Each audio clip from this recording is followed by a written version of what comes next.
Good morning, good morning, good morning. Well, I was reading Proverbs 6, chapter 1. Basically, it's warning against folly. Some of the decisions that we make sometimes are not the smartest ones, right? We make mistakes and sometimes we learn by trial and error. But after it becomes frequent, it's not trial and error anymore. So I'm just diving into Proverbs 6, chapter 1, and it just talks about, my son, you have entrapped yourself, right? You have made some promises, and you have trapped yourself to your promises, like the things that you said, right? You have to just complete your promise. You ensnared by the words of your mouth. So whatever you say, that's exactly what's going to happen. If you have made a promise, you didn't fulfill it, you have signed off for something, or, committed yourself to something and you didn't fulfill it, you're ensnared by the words of your mouth. So then you become a liar.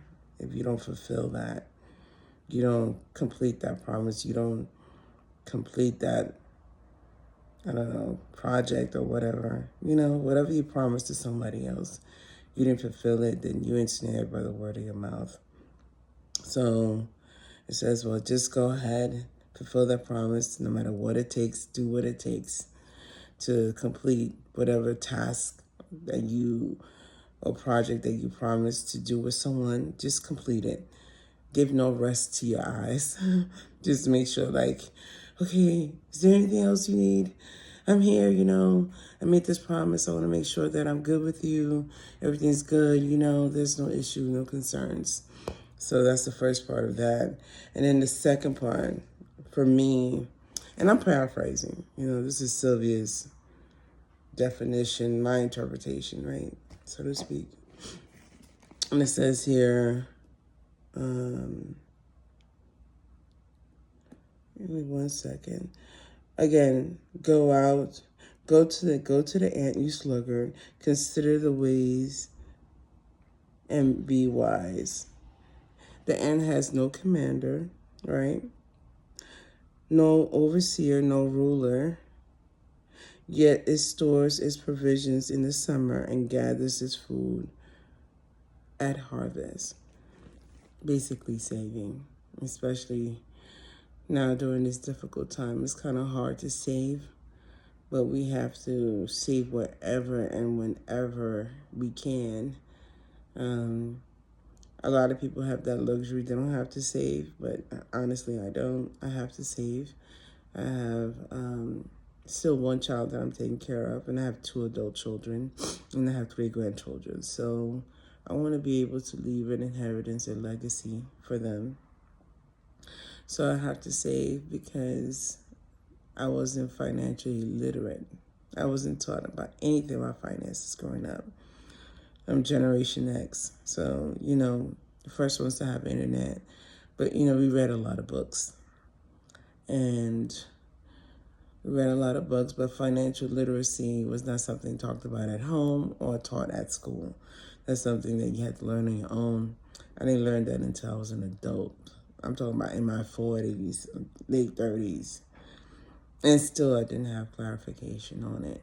But I'm doing the best that I can and, trying to gather up the information and embed it in my brain, so to speak, so I can be able to move forward financially and gain some momentum and just enjoy life with my family, my grandchildren especially, and leaving something for them and also my children as well, and teaching them not to make the mistakes that I've made. So, yeah, being sluggish, being lazy, procrastinating, delaying what God put in your heart or something that you're supposed to do, then poverty can sneak up upon you, so to speak. Like poverty will sneak up on you. Next thing you know, The bills are there. There's no money. Everything is tight. You're worried. You're concerned. You're like, oh, God, I need help.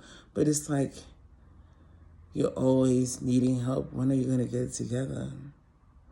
I'm speaking for me. I don't know. Maybe you good. But I'm speaking for me. When are you going to get it together? When is things going to get done? When are you going to accomplish this goal? When are you going to not delay the process, right? And gain some momentum financially, gain some ground, make sure that everything's prepared for the future. If you're not here, that this is something for them to help them advance in life.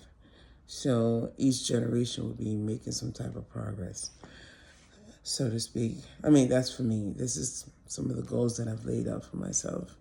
It's early in the morning. I have my scarf on, my pajamas on, as you can see. I don't smell my breath, so I'm good.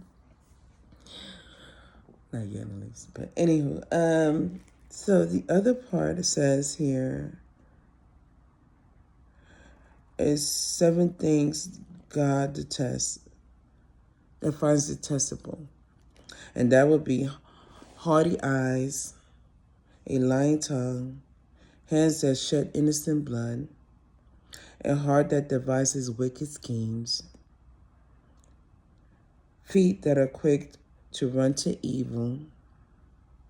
Let's see, a false witness who pours out lies, and a person who stirs up conflict in the community.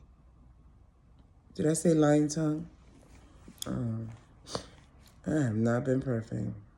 There's been times that I've lied. A lot. So I pray, Lord, help me not to lie, to be honest and transparent, to have integrity, Sometimes you just lie because what's the reason? You're not trying to impress nobody. You're not, it's just, you said a lie. You think it's a little white lie, just a little one. No, honey. That is the big white lie, a huge lie. Any lie is a lie. Stop lying. You lie to yourself and you lie to others, but most of all, you lie to God and He sees everything. Everything. With that said, I don't want to demonstrate anything that's detestable to God. I want to be able to be transparent, have a clean heart, because He knows me already. So I ain't lying to Him. I'm lying to myself. And you know what? People that have discernment, they know you're lying. Oh, she lying. She just lied, right? She did. So, Proverbs 6, you can read it at your leisure. Just know that God's word is the truth. It will help you overcome, and stop telling them lies. Stop being lazy. Stop saying things that you can't do or making promises that you cannot fulfill. Okay, guys? I love you with the love of the Lord. Y'all stay blessed now. Good night. I'm sorry. Good morning. Oh, Lord. I had some coffee.